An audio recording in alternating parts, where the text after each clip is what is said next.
જણાવી દઈએ કે માનવ તસ્કરીનો પર્દાફાશ થયો છે। જે યુવતીઓ હતી તેને વેચી દેવામાં આવતી હતી। આરોપી માયા નામની જે મહિલા દલાલ હતી તેણે એક જે ફરિયાદી યુવતી છે તેને 3 વખત 3 યુવકોની સાથે વેચી દીધી હતી। ઈસનપુર પોલીસે આ મહિલાની પણ ધરપકડ કરી છે। સાથે જે મુખ્ય દલાલ ગણાતો પ્રકાશ મરાઠી નામનો જે વ્યક્તિ હતો તેની પણ પોલીસે અત્યારે શોધખોળ શરૂ કરી છે। અન્ય 3 આરોપીઓની પણ અહીં શોધખોળ કરવામાં આવી રહી છે। માયાએ અત્યાર સુધીમાં 6 યુવતીઓની સાથે આ પ્રકારે માનવ તસ્કરી કરી છે। ફરી જોડાઈ ચૂક્યા છે અમારા સંવાદદાતા પ્રતીક જાદવ। પ્રતીક, માનવ તસ્કરીનું મોટું કૌભાંડ સામે આવ્યું છે। આખરે કેટલા આરોપીઓની અત્યારે પોલીસ તરફથી પૂછપરછ થઈ રહી છે અને કેવી રીતે આ સમગ્ર કૌભાંડ આરોપીઓ ચલાવતા હતા? પ્રતીક,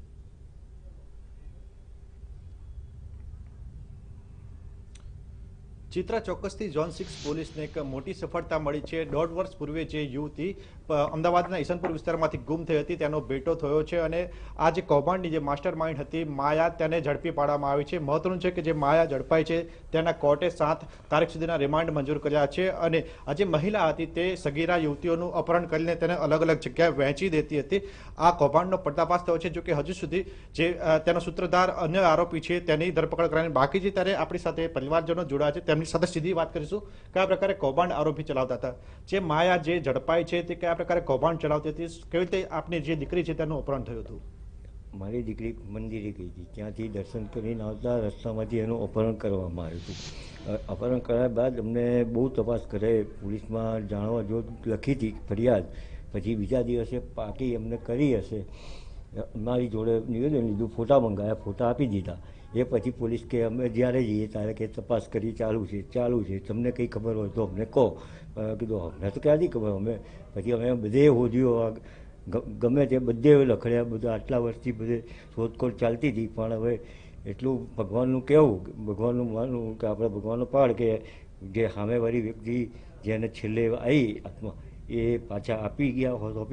પણ મારે તો એટલું જ કહેવાનું કે માયા એની જે આખી ટુકડી છે, પ્રકાશ, બાબુ, આ જેટલા બી છે અંદર કૌભાંડમાં, એ બધાને સજા થવી જોઈએ અને બધાને ધરપકડ થવી જોઈએ અને બધાને પકડી અંદર કરી દેવા જોઈએ।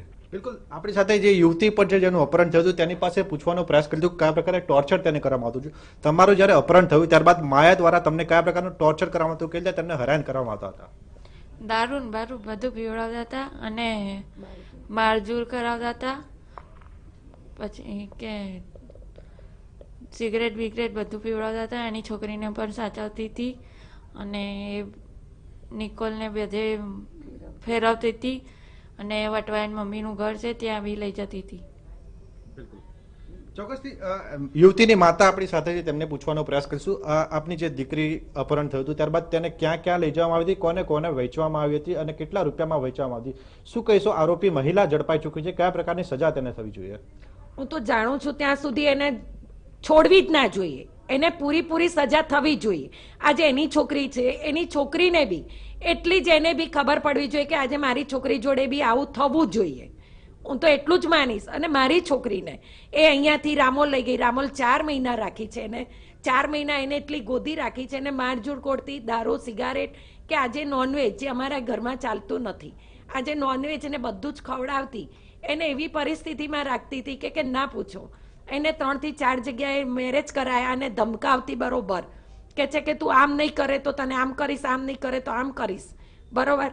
અને એને જ્યારે ભાવનગર આપી ત્યારે 1,80,000 અને નામ બદલીને આપી છે રિયા હસમુખભાઈ પટેલ, એના બાપનું નામ આપ્યું એની જગ્યાએ રિયા હસમુખભાઈ લખાયું છે, એના પપ્પાનું નામ તો મનોજભાઈ જ છે, રોમા મનોજભાઈ પટેલ, પણ એનું નામ બદલીને રિયા હસમુખભાઈ કરી અને એને વેચી એનું આઈડી પ્રૂફ બનાવ્યું। હું તો કહું છું કે આઈડી પ્રૂફ બનાવે છે જે બી, એ બી ના બનાવવું જોઈએ, એની સામે બી કાર્યવાહી થવી જોઈએ।